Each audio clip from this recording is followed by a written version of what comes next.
Another episode of the BaldurNBA NBA preview. We're at the 2 seeds. Most people do not have these two teams at number 2, but I do, and I have some explaining to do. Let's get to it.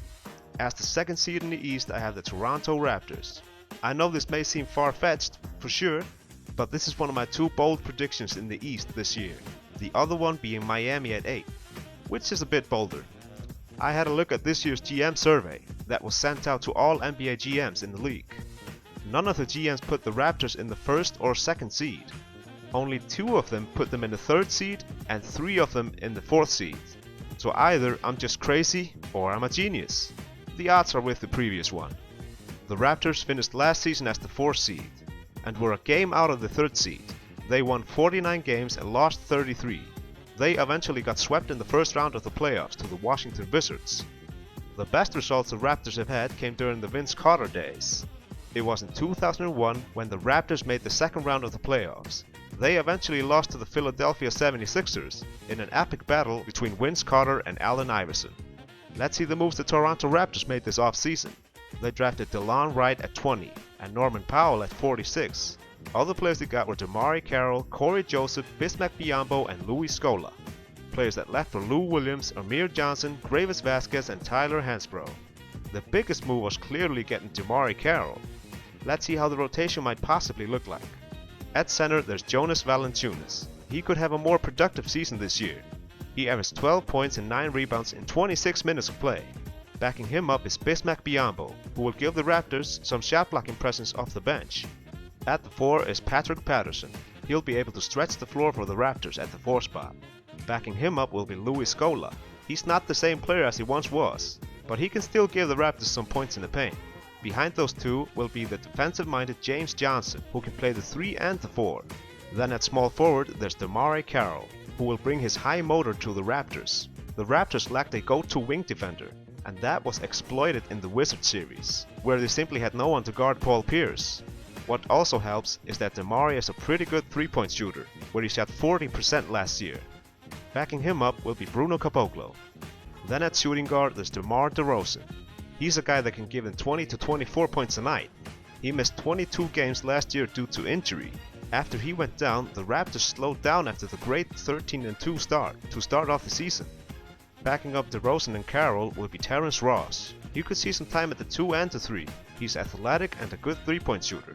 And even though he's now coming off the bench, he could still make a jump this year. At point guard, there's the slimmed down Kyle Lowry. He lost about 15 to 20 pounds this offseason. His body didn't hold up well in last year's playoffs and was starting to break down. He has looked really good this preseason, including a game where he scored 40 points in 28 minutes. I know it's just a preseason, but he looked good. He'll be backed up by Corey Joseph and DeLon Wright, who are both great defenders. We'll see Joseph get some minutes, and he could play some minutes next to Lowry in some lineups. I feel like the Raptors are being overlooked by many people. Some are even putting them as low as the 8th and 9th seed. I like the moves they did this offseason. During last season they dropped on defense. After the first month of the season they had a top 5 defense, but that plummeted to a bottom third of the league by the end of the season. I feel like they were able to fill in some holes. On offense, they were very good throughout the season, 4th in the league in offensive efficiency. I don't think Lou Williams will be much of a loss because he was hurting them on defense, and he tends to stop the ball on offense, so I can see more overall ball movement with this team. The thing that could be trouble for the Raptors is the 4 spot and team rebounding. They were 24th in the league in rebounding per game, but now they lost Amir Johnson, and he's a better rebounder and defender than Patterson. We'll have to see if they experience a drop there, but you can also be good even without that, like the Hawks last year who were 27th in rebounding per game, and the Heat championship years where they were routinely the worst rebounding team in the league. The Raptors could be looking for a trade for a power forward this year, possibly Markieff Morris from Phoenix. One thing that I think will be a strength for them against many teams, and that's the ability to put DeMarre Carroll at the 4 and play him next to Ross, DeRozan and Lowry. I think they will be able to run some teams out of the building. They were only 18th in pace last year, so that should take a big jump with those 4 playing together. And on defense, there will be a lot of athletes flying around. They should improve there, especially with the additions of Carroll, Biyombo and Joseph. To finish things off, the Raptors have won 48 and 49 games in the past 2 years. I think they're capable of taking the next jump to 55 and possibly more wins. I can see them land anywhere from the 2nd seed down to the 6th seed if things don't work out, but I think they're better than most people think. I'm not sure they make the conference finals because they could face problems against the Bulls and the Cavs with their big guys. I feel good about them making the 2nd round. On to the next team. To the Western Conference. In the 2nd seed in the West I have the Houston Rockets. The Rockets finished last season as the 2nd seed, where they won 56 games and lost 26. Like I said before, I feel like people overlooked them this year. Maybe some of it has to do with people disliking Howard and the mocking of James Harden's defense, but I'm sure that's not the case for many. The Rockets have won 2 titles in the franchise history, the back-to-back titles in the middle of the 90s, led by the Dream Hakeem Olajuwon, who to me is the most skilled center ever. He led the Rockets over the Knicks in 7 games in '94 and in '95 when they swept the Orlando Magic. With him on those Rockets teams were Kenny Smith, Vernon Maxwell, Otis Thorpe, Clyde Drexler, Robert Horry and many more. Let's see the moves they did this offseason. They drafted Sam Dekker at 18 and Montrezl Harrell at 32. Other players they got were Ty Lawson and Marcus Thornton. Players they lost were Josh Smith and other less significant departures. The thing that stands out is that they got Ty Lawson, which is a great move, and almost as good of a move as the Spurs getting Aldridge, by a hair. Let's see how the team rotation could look like. In the middle they had Dwight Howard, who should be back healthy for this season. He was out 41 games due to injury last year, and played injured in last year's playoffs. If he can stay healthy, he can make a huge impact for the Rockets. He's not the same player as he was in Orlando, but still very effective. Backing him up is Clint Capella, a nice backup. This guy's a pogo stick. You can put him in pick and rolls and throw him alley-oops. At power forward there's Terrence Jones, who has the ability to make a jump this year. He was only able to play 33 games last year. He was good from 3 and was able to shoot 35% from downtown last year. And he's a much better fit for the Rockets than Josh Smith, even though Josh played great for the Rockets last year. Jones is backed up by Monty Eunice, who's also very good. He stepped up in Jones' absence, and at 7 feet, he's able to rebound and shoot threes, where he shot 37% and 50% from the field. At small forward there's Trevor Ariza.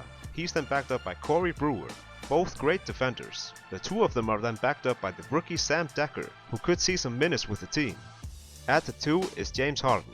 He was amazing last year, where he averaged 27 points, 6 rebounds and 7 assists. And to me, he should have been the MVP last season. Backing him up will be KJ McDaniels and Marcus Thornton. Then at point guard there's Ty Lawson, who people forget that he may have been the most important player on a Denver Nuggets team that won 57 games 3 years ago. But since then the Nuggets have fallen off the map. He's had some off-the-court issues, linked to alcohol, like DUIs and such, but I believe he can get his act together, and he should feel a lot more motivated on a possible contender than a team like the Nuggets, who basically quit last season. Despite the problems, it's not like he had a terrible season last year. He averaged 15 points and 10 assists a game. He is then backed up by defensive specialist in Patrick Beverley and veteran Jason Terry, who was able to give them a spark last season and in the playoffs. This team is freaking stacked. The center spot is good, the power forwards could be better defensively, but they make up for it on offense. Then they have great and athletic wing defenders to put on guys like Durant, Westbrook, Leonard, Thompson and those kinds of guys. Guys like Ariza, Corey Brewer, KJ McDaniels and Patrick Beverley are all above average defenders, and they can give opponents different looks. Now on the other end, Lawson and Harden, they aren't gonna stop a lot of people. So it will be interesting to see how that dynamic works on defense. The Rockets got Ty Lawson for basically nothing. They traded away Joey Dorsey, Kostas Papanikolaou, Pablo Prigioni and a first-round draft pick of the 2016 NBA draft, which will be in the high 20s.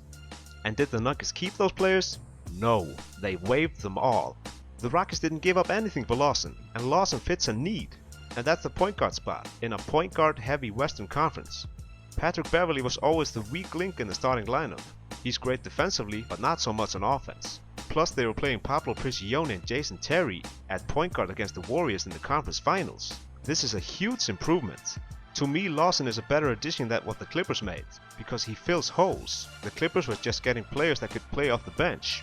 Getting Lawson is comparable to the Aldridge signing, but I'm not saying it surpasses it by any means. Harden and Lawson on offense should be a great fit. If people think Harden can't play with Lawson because he needs the ball, you gotta remember, Harden played with Westbrook and Durant. I'm pretty sure he can play with Lawson. They should work well off of each other. If Lawson gets doubled on a drive, he can kick it out to Harden and he can shoot the three, and vice versa.